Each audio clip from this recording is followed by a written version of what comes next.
This short story is brought to you by Gruntworks Meat Company. Grass-fed, pasture-raised, pesticide-free, no antibiotics, no hormones, no GMOs. Love of Life by Jack London. This out of all will remain. They have lived and have tossed. So much of the game will be gain, though the gold of the dice has been lost. They limped painfully down the bank, and once the foremost of the two men staggered among the rough-strewn rocks.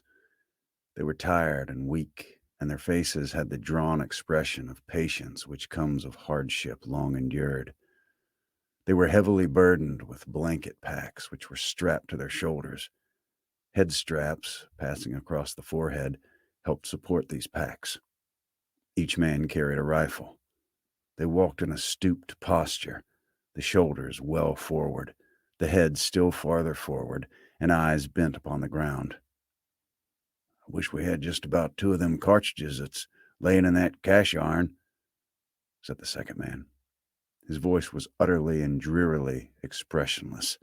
He spoke without enthusiasm, and the first man, limping into the milky stream that foamed over the rocks, vouchsafed no reply. The other man followed at his heels. They did not remove their footgear, though the water was icy cold, so cold that their ankles ached and their feet went numb. In places the water dashed against their knees, and both men staggered for footing. The man who followed slipped on a smooth boulder, nearly fell, but recovered himself with a violent effort, at the same time uttering a sharp exclamation of pain. He seemed faint and dizzy, and put out his free hand while he reeled, as though seeking support against the air. When he had steadied himself, he stepped forward, but reeled again and nearly fell. Then he stood still and looked at the other man who had never turned his head. The man stood still for fully a minute, as though debating with himself. Then he called out, "I say, Bill, I've sprained my ankle." Bill staggered on through the milky water. He did not look around. The man watched him go, and though his face was expressionless as ever, his eyes were like the eyes of a wounded deer. The other man limped up the farther bank and continued straight on without looking back. The man in the stream watched him.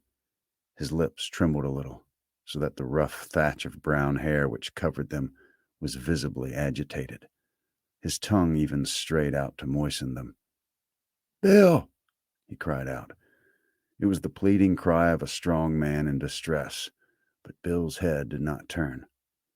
The man watched him go, limping grotesquely and lurching forward with stammering gait up the slow slope toward the soft skyline of the low-lying hill. He watched him go till he passed over the crest and disappeared.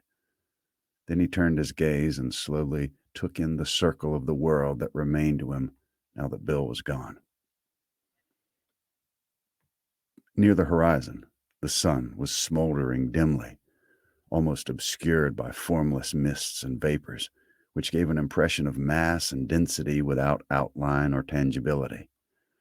The man pulled out his watch, the while resting his weight on one leg. It was 4 o'clock, and as the season was near the last of July or the 1st of August, he did not know the precise date within a week or so, he knew that the sun roughly marked the northwest. He looked to the south and knew somewhat beyond those bleak hills lay the Great Bear Lake. Also, he knew that in that direction the Arctic Circle cut its forbidding way across the Canadian Barrens. This stream in which he stood was a feeder to the Coppermine River, which in turn flowed north and emptied into Coronation Gulf and the Arctic Ocean. He had never been there, but he had seen it once on a Hudson Bay Company chart. Again, his gaze completed the circle of the world about him. It was not a heartening spectacle. Everywhere was soft skyline. The hills were all low-lying. There were no trees, no shrubs, no grasses, naught but a tremendous and terrible desolation that sent fear swiftly dawning into his eyes. "Bill," he whispered once and twice. "Bill!" He cowered in the midst of the milky water, as though the vastness were pressing in upon him with overwhelming force, brutally crushing him with its complacent awfulness. He began to shake as with an ague fit, till the gun fell from his hand with a splash. This served to rouse him. He fought with his fear and pulled himself together, groping in the water and recovering the weapon. He hitched his pack farther over his left shoulder so as to take a portion of its weight from off the injured ankle. Then he proceeded slowly and carefully, wincing with pain, to the bank. He did not stop. With a desperation that was madness, unmindful of the pain, he hurried up the slope to the crest of the hill over which his comrade had disappeared, more grotesque and comical by far than that limping, jerking comrade. But at the crest he saw a shallow valley empty of life. He fought with his fear again, overcame it, hitched the pack still farther over on his left shoulder, and lurched on down the slope. The bottom of the valley was soggy with water, which the thick moss held, sponge-like, close to the surface. This water squirted out from under his feet at every step, and each time he lifted a foot, the action culminated in a sucking sound as the wet moss reluctantly released its grip. He picked his way from muskeg to muskeg and followed the other man's footsteps along and across the rocky ledges, which thrust like islets through the sea of moss. Though alone, he was not lost. Farther on, he knew he would come to where dead spruce and fir, very small and weazened, bordered the shore of the little lake, the Tichtin Nishali in the tongue of the country, and the land of little sticks. And into that lake flowed a small stream, the water of which was not milky. There was rush grass on that stream. This he remembered well, but no timber, and he would follow it till its first trickle ceased at a divide. He would cross this divide to the first trickle of another stream, flowing to the west, which he would follow until it emptied into the river Dis, and here he would find a cache under an upturned canoe and piled over with many rocks. And in this cache would be ammunition for his empty gun, fishhooks and lines, a small net, all the utilities for the killing and snaring of food. Also, he would find flour, not much, a piece of bacon, and some beans. Bill would be waiting for him there, and they would paddle away south down the Dis to the Great Bear Lake. And south across the lake they would go, ever south, till they gained the Mackenzie. And south, still south, they would go, while the winter raced vainly after them, and the ice formed in the eddies, and the days grew chill and crisp, south to some warm Hudson Bay Company post, where timber grew tall and generous, and there was grub without end. These were the thoughts of the man as he strove onward. But hard as he strove with his body, he strove equally hard with his mind, trying to think that Bill had not deserted him, that Bill would surely wait for him at the cache. He was compelled to think this thought, or else there would not be any use to strive, and he would have lain down and died. But as the dim ball of the sun sank slowly into the northwest, he covered every inch, and many times, of his and Bill's flight south before the downcoming winter. And he conned the grub of the cache and the grub of the Hudson Bay Company post over and over again. He had not eaten for 2 days. For a far longer time, he had not had all he wanted to eat. Often he stooped and picked pale muskeg berries, put them in his mouth, and chewed and swallowed them. A muskeg berry is a bit of seed enclosed in a bit of water. In the mouth, the water melts away, and the seed chews sharp and bitter. The man knew there was no nourishment in the berries, but he chewed them patiently with a hope greater than knowledge and defying experience. At 9 o'clock, he stubbed his toe on a rocky ledge, and from sheer weariness and weakness staggered and fell. He lay for some time without movement, on his side.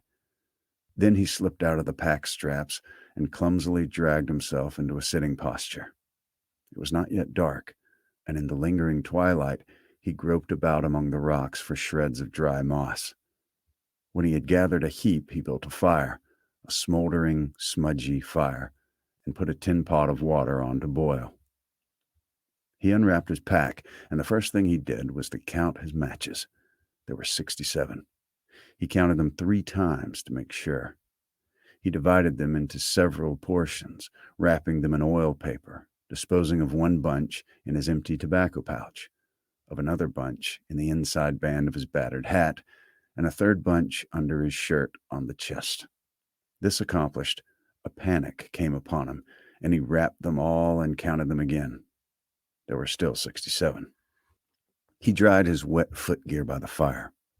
The moccasins were in soggy shreds. The blanket socks were worn through in places, and his feet were raw and bleeding. His ankle was throbbing, and he gave it an examination. It had swollen to the size of his knee. He tore a long strip from one of his 2 blankets and bound the ankle tightly. He tore other strips and bound them about his feet to serve for both moccasins and socks. Then he drank the pot of water, steaming hot, wound his watch, and crawled between his blankets.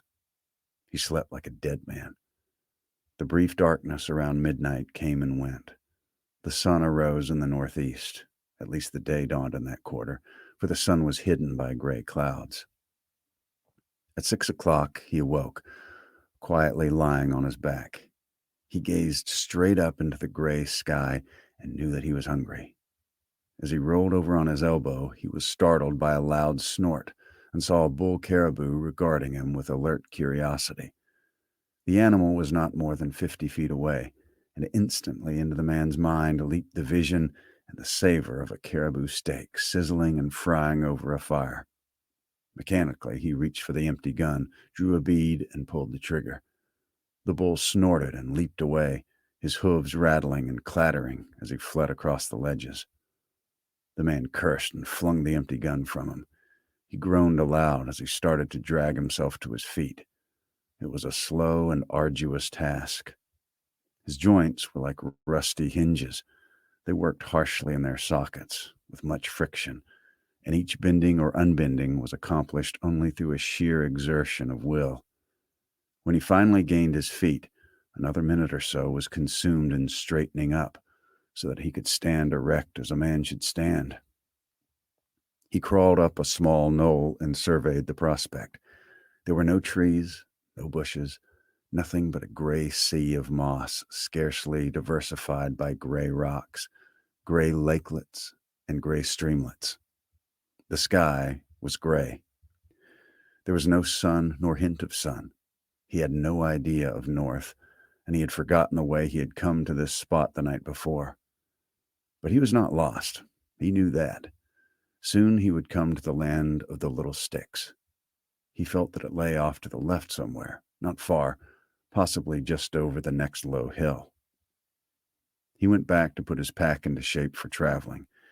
He assured himself of the existence of his 3 separate parcels of matches, though he did not stop to count them. But he did linger, debating over a squat moose-hide sack. It was not large. He could hide it under his 2 hands. He knew that it weighed 15 pounds, as much as all the rest of the pack, and it worried him. He finally set it to one side and proceeded to roll the pack. He paused to gaze at the squat moose-hide sack. He picked it up hastily with a defiant glance about him, as though the desolation were trying to rob him of it. And when he rose to his feet to stagger on into the day, it was included in the pack on his back. He bore away to the left, stopping now and again to eat muskeg berries. His ankle had stiffened. His limp was more pronounced, but the pain of it was as nothing compared with the pain of his stomach. The hunger pangs were sharp. They gnawed and gnawed until he could not keep his mind steady on the course he must pursue to gain the land of little sticks. The muskeg berries did not allay this gnawing, while they made his tongue and the roof of his mouth sore with their irritating bite. He came upon a valley where rock ptarmigan rose on whirring wings from the ledges and muskegs. "Cur, cur, cur," was the cry they made. He threw stones at them, but could not hit them. He placed his pack on the ground and stalked them as a cat stalks a sparrow. The sharp rocks cut through his pant legs till his knees left a trail of blood. But the hurt was lost in the hurt of his hunger. He squirmed over the wet moss, saturating his clothes and chilling his body. But he was not aware of it. So great was his fever for food. And always the ptarmigan rose, whirring before him, till their kurr, kurr, kurr became a mock to him, and he cursed them and cried aloud at them with their own cry. Once he crawled upon one that must have been asleep.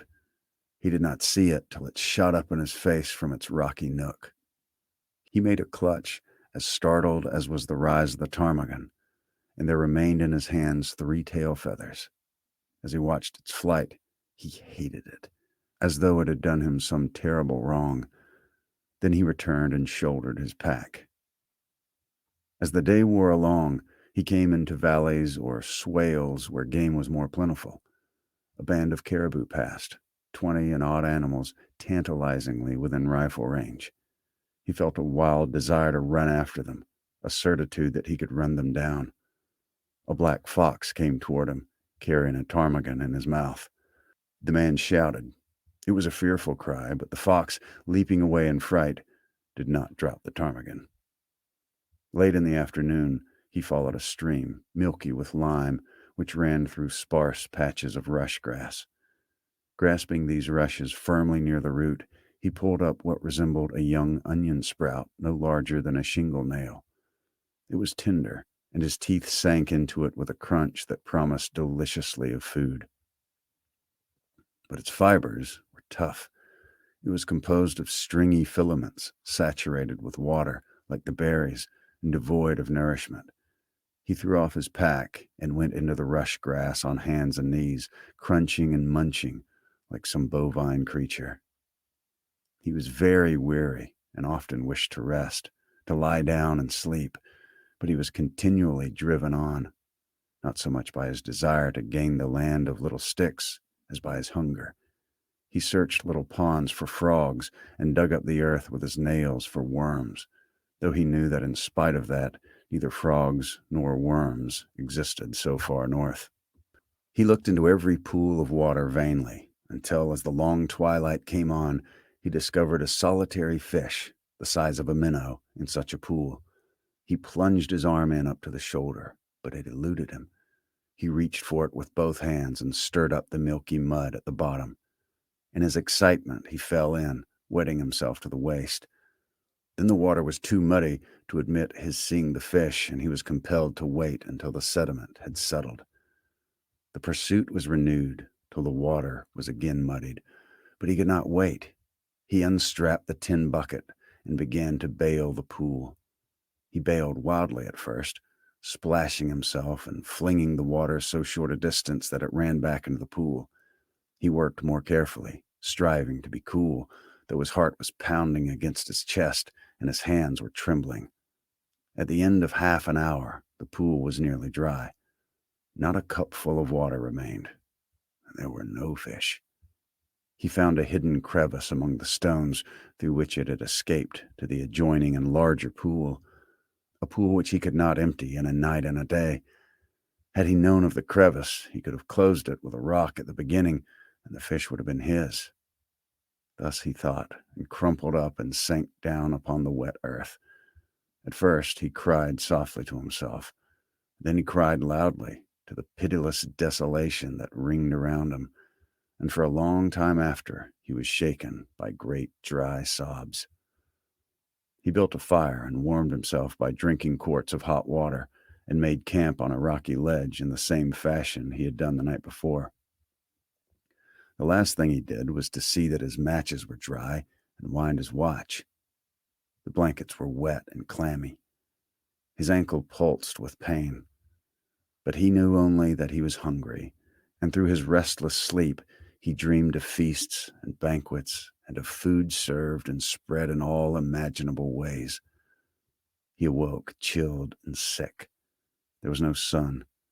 The gray of earth and sky had become deeper, more profound. A raw wind was blowing, and the first flurries of snow were whitening the hilltops. The air about him thickened and grew white while he made a fire and boiled more water. It was wet snow, half rain, and the flakes were large and soggy. At first they melted as soon as they came in contact with the earth, but ever more fell, covering the ground, putting out the fire, spoiling his supply of moss fuel. This was a signal for him to strap on his pack and stumble onward, he knew not where. He was not concerned with the land of little sticks, nor with Bill and the cache under the upturned canoe by the river Dease. He was mastered by the verb to eat. He was hunger mad. He took no heed of the course he pursued, so long as that course led him through the swale bottoms. He felt his way through the wet snow to the watery muskeg berries, and went by feel as he pulled up the rush grass by the roots. But it was tasteless stuff and did not satisfy. He found a weed that tasted sour, and he ate all he could find of it, which was not much, for it was a creeping growth, easily hidden under the several inches of snow. He had no fire that night, nor hot water, and crawled under his blanket to sleep the broken hunger sleep. The snow turned into a cold rain.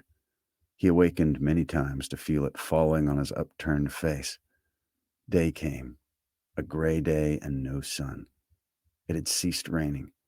The keenness of his hunger had departed. Sensibility, as far as concerned the yearning for food, had been exhausted. There was a dull, heavy ache in his stomach, but it did not bother him so much.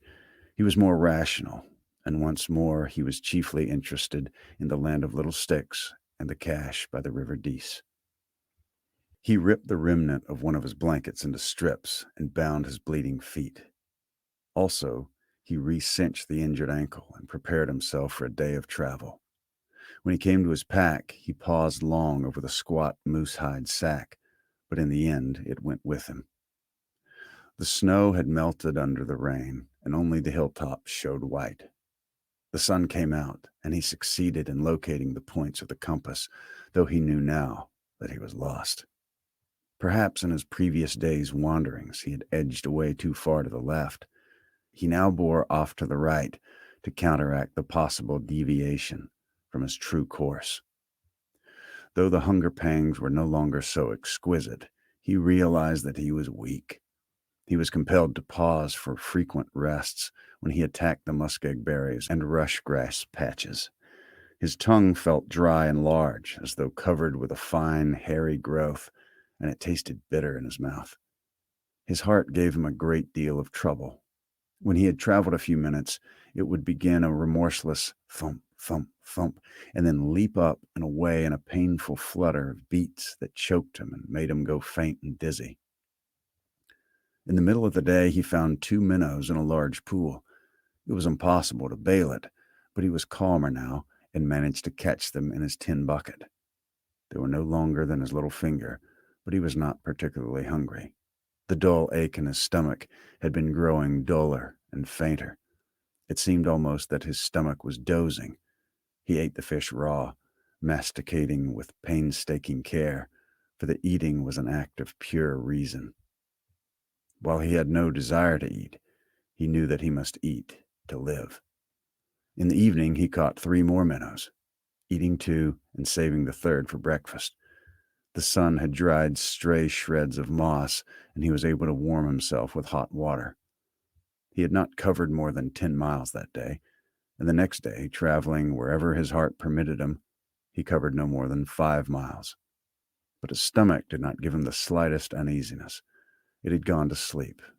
He was in a strange country, too, and the caribou were growing more plentiful. Also, the wolves. Often their yelps drifted across the desolation, and once he saw 3 of them slinking away before his path. Another night, and in the morning, being more rational, he untied the leather string that fastened the squat moose-hide sack.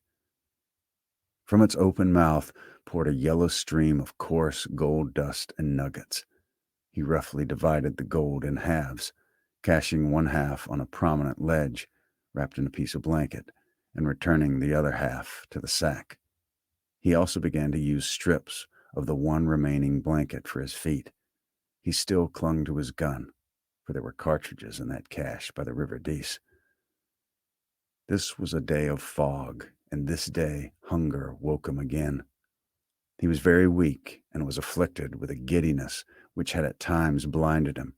It was no uncommon thing now for him to stumble and fall, and stumbling once, he fell squarely into a ptarmigan nest. There were 4 newly hatched chicks, a day old, little specks of pulsating life, no more than a mouthful, and he ate them ravenously, thrusting them alive into his mouth and crunching them like eggshells between his teeth. The mother ptarmigan beat about him with a great outcry. He used his gun as a club with which to knock her over, but she dodged out of reach. He threw stones at her with one chance shot, broke a wing. Then she fluttered away, running, trailing the broken wing with him in pursuit. The little chicks had no more than whetted his appetite. He hopped and bobbed clumsily along on his injured ankle, throwing stones and screaming hoarsely at times. At other times, hopping and bobbing silently along, picking himself up grimly and patiently when he fell, or rubbing his eyes with his hand when the giddiness threatened to overpower him. The chase led him across swampy ground in the bottom of the valley, and he came upon footprints in the soggy moss. They were not his own. He could see that. They must be Bill's. But he could not stop, for the mother ptarmigan was running on. He would catch her first, and then he would return and investigate. He exhausted the mother ptarmigan, but he exhausted himself. She lay panting on her side. He lay panting on his side, a dozen feet away, unable to crawl to her. And as he recovered, she recovered, fluttering out of reach as his hungry hand went out to her. The chase was resumed. Night settled down, and she escaped. He stumbled from weakness and pitched head foremost on his face, cutting his cheek, his pack upon his back. He did not move for a long while. Then he rolled over on his side, wound his watch, and lay there till morning. Another day of fog. Half of his last blanket had gone into foot wrappings. He failed to pick up Bill's trail. It did not matter. His hunger was driving him too compellingly. Only he wondered if Bill, too, were lost. By midday, the irk of his pack became too oppressive. Again, he divided the gold, this time merely spilling half of it on the ground. In the afternoon, he threw the rest of it away, there remaining to him only the half blanket, the tin bucket, and the rifle. A hallucination began to trouble him. He felt confident that one cartridge remained to him. It was in the chamber of the rifle, and he had overlooked it. On the other hand, he knew all the time that the chamber was empty. But the hallucination persisted. He fought it off for hours. Then he threw his rifle open and was confronted with emptiness. The disappointment was as bitter as though he had really expected to find the cartridge. He plodded on for half an hour when the hallucination arose again. Again he fought it, and still it persisted, till for very relief he opened his rifle to unconvince himself. At times his mind wandered farther afield, and he plodded on, a mere automaton, strange conceits and whimsicalities gnawing at his brain like worms. But these excursions out of the real were of brief duration. Forever the pangs of the hunger bite called him back. He was jerked back abruptly once from such an excursion by a sight that caused him nearly to faint. He reeled and swayed, doddering like a drunken man to keep from falling. Before him stood a horse. A horse! He could not believe his eyes. A thick mist was in them, intershot with sparkling points of light. He rubbed his eyes savagely to clear his vision and beheld not a horse, but a great brown bear. The animal was studying him with bellicose curiosity. The man had brought his gun halfway to his shoulder before he realized. He lowered it and drew his hunting knife from its beaded sheath at his hip. Before him was meat and life. He ran his thumb along the edge of his knife. It was sharp. He would fling himself upon the bear and kill it. But his heart began its warming thump, thump, thump. Then followed the wild upward leap and tattoo of flutters, the pressing as of an iron band about his forehead, the creeping of dizziness into his brain. His desperate courage was evicted by a huge surge of fear. In his weakness, what if the animal attacked him?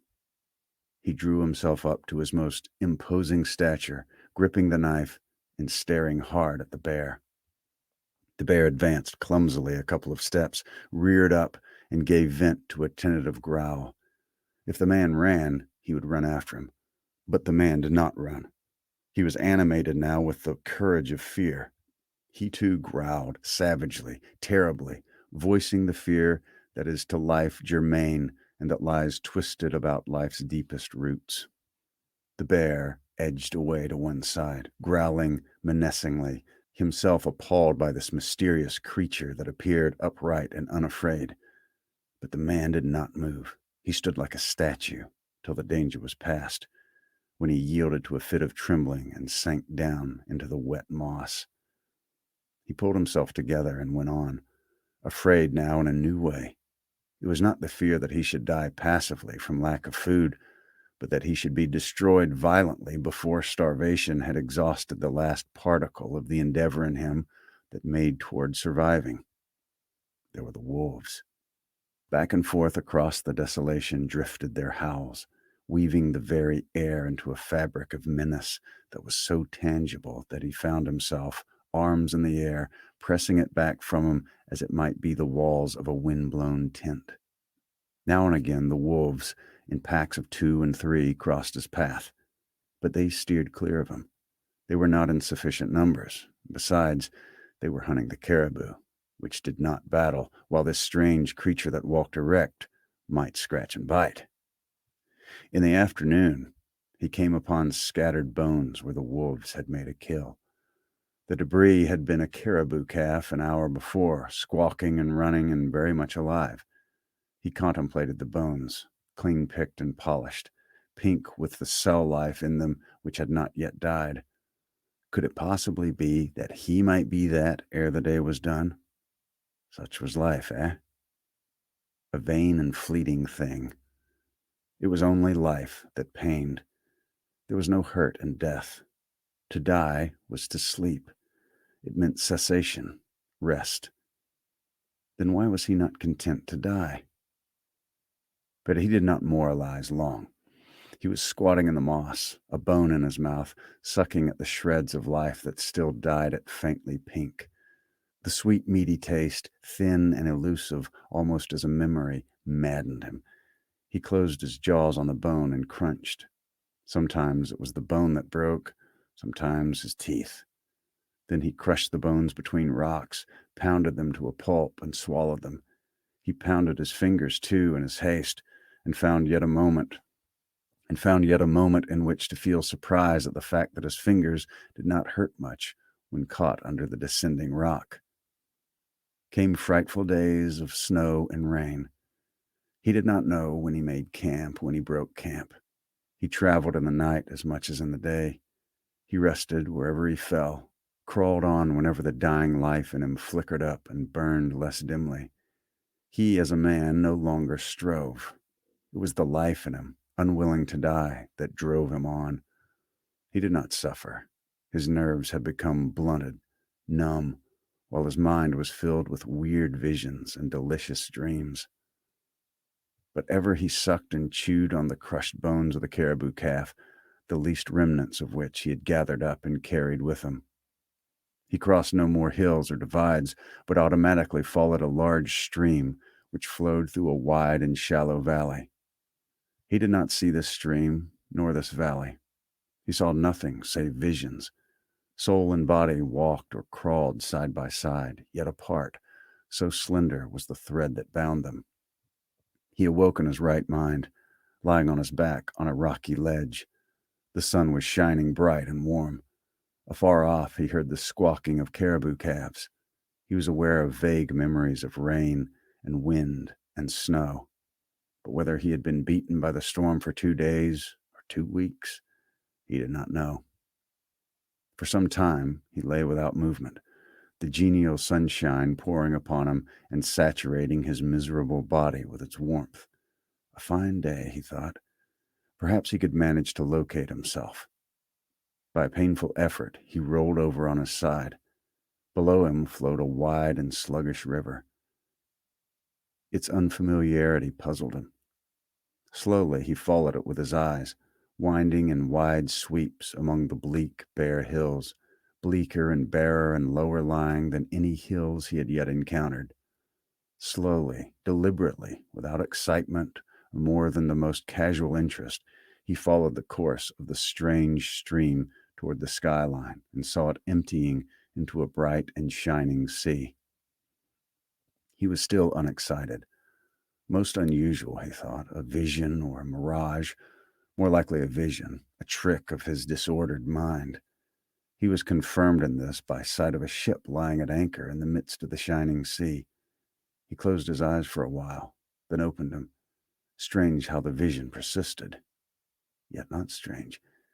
He knew there were no seas or ships in the heart of the barren lands, just as he had known there was no cartridge in the empty rifle. He heard a snuffle behind him, a half-choking gasp or cough. Very slowly, because of his exceeding weakness and stiffness, he rolled over on his other side. He could see nothing near at hand, but he waited patiently. Again came the snuffle and cough. An outline between two jagged rocks, not a score of feet away, he made out the gray head of a wolf. The sharp ears were not pricked so sharply as he had seen them on other wolves. The eyes were bleared and bloodshot. The head seemed to droop limply and forlornly. The animal blinked continually in the sunshine. It seemed sick. As he looked, it snuffled and coughed again. This, at least, was real, he thought, and turned on the other side so that he might see the reality of the world, which had been veiled from him by the visions. But the sea still shone in the distance, and the ship was plainly discernible. Was it reality, after all? He closed his eyes for a long while and thought, and it came to him. He'd been making north by east, away from the Dease Divide and into the Coppermine Valley. This wide and sluggish river was the Coppermine. That shining sea was the Arctic Ocean. That ship was a whaler strayed east, far east from the mouth of the Mackenzie, and it was lying at harbor in Coronation Gulf. He remembered the Hudson Bay Company chart he had seen long ago, and it was all clear and reasonable to him. He sat up and turned his attention to immediate affairs. He had worn through the blanket wrappings, and his feet were shapeless lumps of raw meat. His last blanket was gone. Rifle and knife were both missing. He had lost his hat somewhere, with a bunch of matches in the band, but the matches against his chest were safe and dry inside the tobacco pouch and oil paper.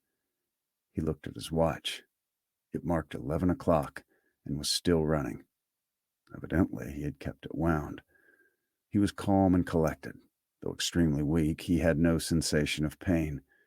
He was not hungry. The thought of food was not even pleasant to him, and whatever he did was done by his reason alone. He ripped off his pants leg to the knee and bound them about his feet. Somehow he had succeeded in retaining the tin bucket. He would have some hot water before he began what he foresaw to be a terrible journey to the ship. His movements were slow. He shook as with a palsy. When he started to collect dry moss, he found he could not rise to his feet.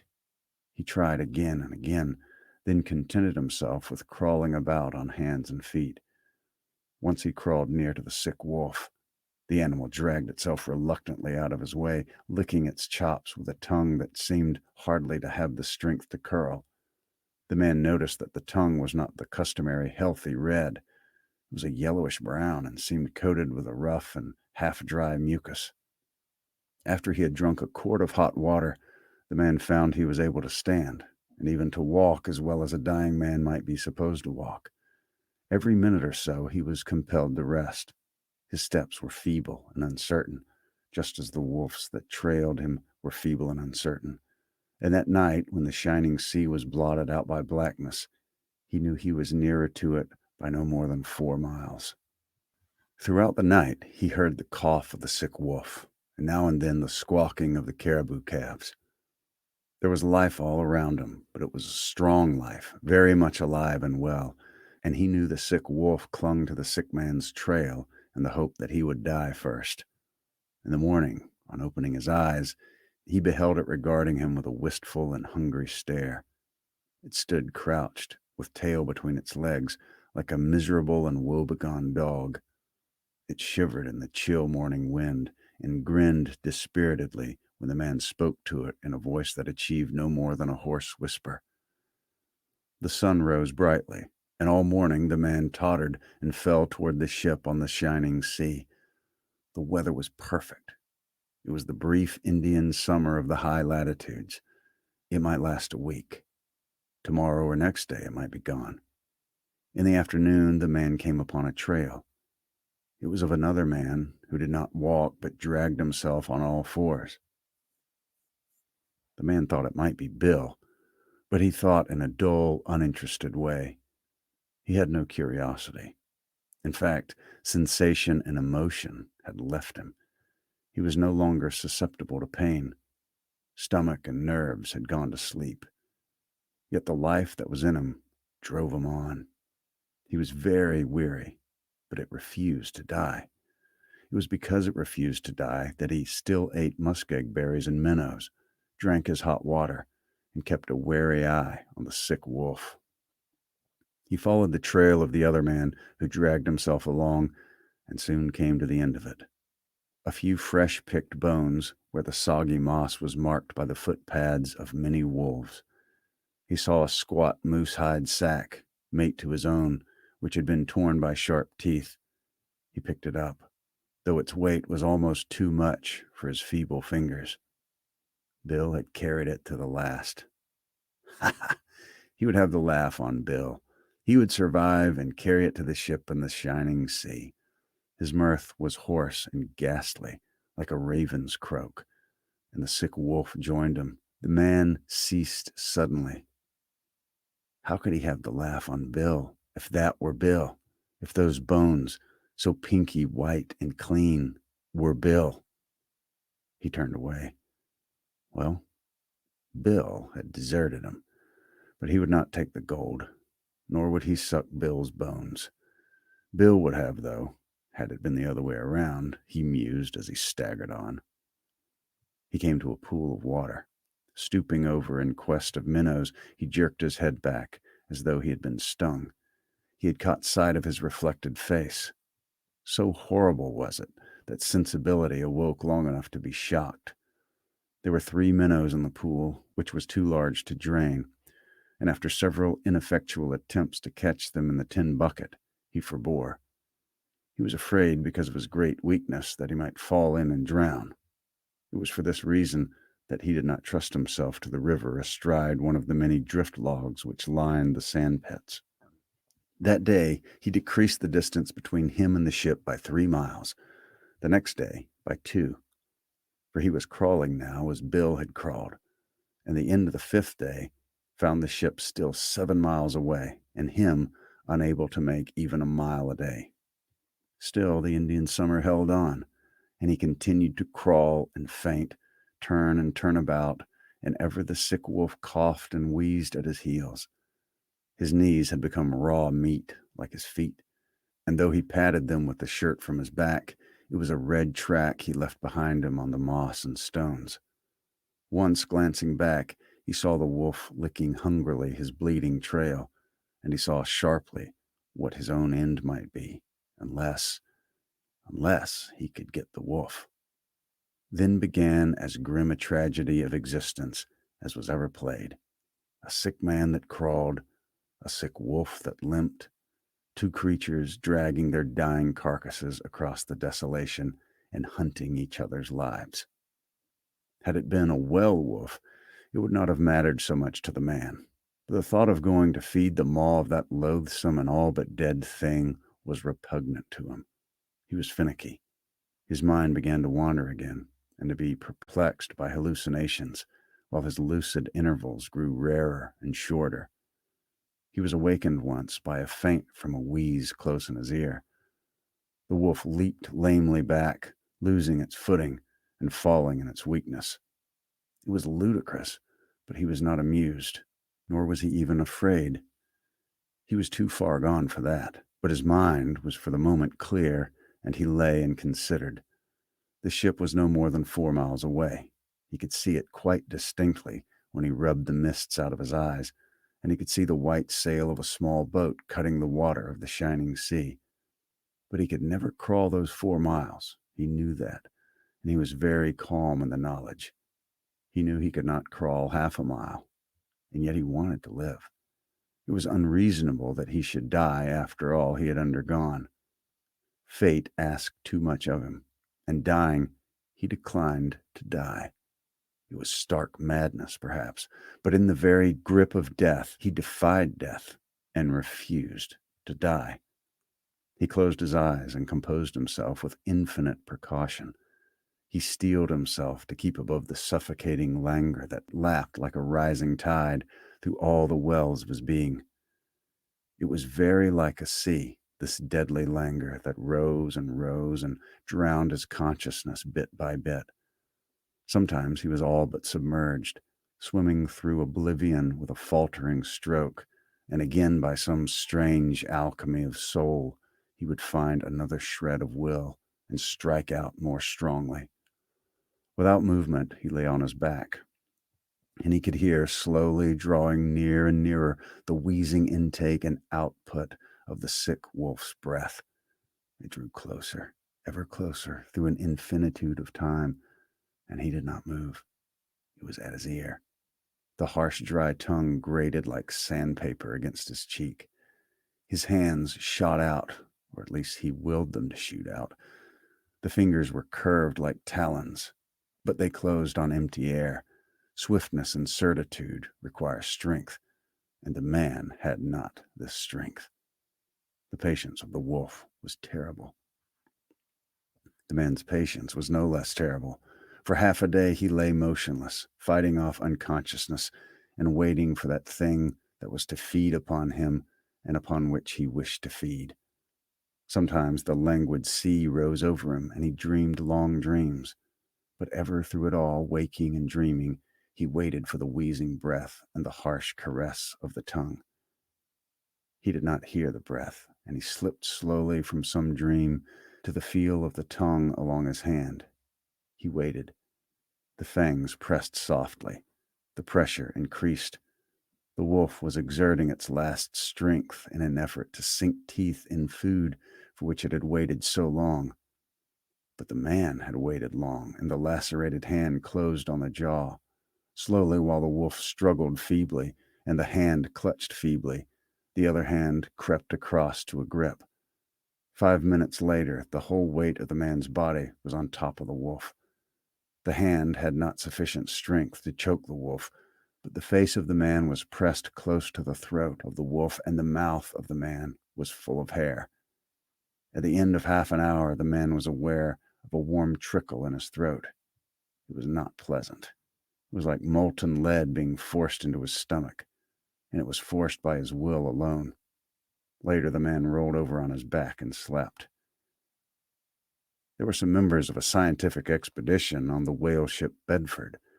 From the deck, they remarked a strange object on the shore. It was moving down the beach toward the water. They were unable to classify it, and being scientific men, they climbed into the whaleboat alongside and went ashore to see. And they saw something that was alive, but which could hardly be called a man. It was blind, unconscious. It squirmed along the ground like some monstrous worm. Most of its efforts were ineffectual, but it was persistent, and it writhed and twisted and went ahead perhaps a score of feet an hour. 3 weeks afterward, the man lay in a bunk on the whale ship Bedford, and with tears streaming down his wasted cheeks, told who he was and what he had undergone. He also babbled incoherently of his mother, of sunny Southern California, and a home among the orange groves and flowers. The days were not many after that when he sat at table with the scientific men and ship's officers. He gloated over the spectacle of so much food, watching it anxiously as it went into the mouths of others. With the disappearance of each mouthful, an expression of deep regret came into his eyes. He was quite sane, yet he hated those men at mealtime. He was haunted by a fear that the food would not last. He inquired of the cook, the cabin boy, the captain, concerning the food stores. They reassured him countless times, but he could not believe them, and pried cunningly about the lazarette to see with his own eyes. It was noticed that the man was getting fat. He grew stouter with each day. The scientific men shook their heads and theorized. They limited the man at his meals, but his girth increased, and he swelled prodigiously under his shirt. The sailors grinned. They knew. And when the scientific man set a watch on the man, they knew too. They saw him slouch forward after breakfast, and like a mendicant with outstretched palm accost a sailor. The sailor grinned and passed him a fragment of sea biscuit. He clutched it avariciously, looked at it as a miser looks at gold, and thrust it into his shirt bosom. Similar were the donations from other grinning sailors. The scientific men were discreet. They let him alone, but they privily examined his bunk. It was lined with hardtack. The mattress was stuffed with hardtack. Every nook and cranny was filled with hardtack. Yet he was sane. He was taking precautions against another possible famine, that was all. He would recover from it, the scientific men said, and he did, ere the Bedford's anchor rumbled down in San Francisco Bay. This short story is brought to you by Gruntworks Meat Company. Grass-fed, pasture-raised, pesticide-free, no antibiotics, no hormones, no GMOs.